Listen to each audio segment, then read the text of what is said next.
mesa egon da, 11:30, gero mesa eta gero egon da erakusketa bat, argazki erakusketa bat, Aiaraldeko emakumei buruz.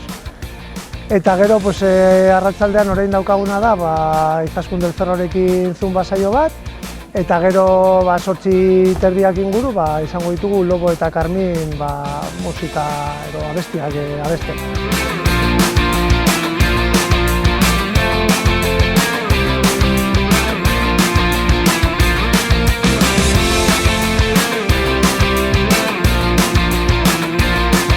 Eta zein helbururekin, batez ere ikusita pasaren urtean ezin zirela egin, poliki-poliki herrian nahi dute poliki-poliki jaiak berriro berreskuratzea, ezta?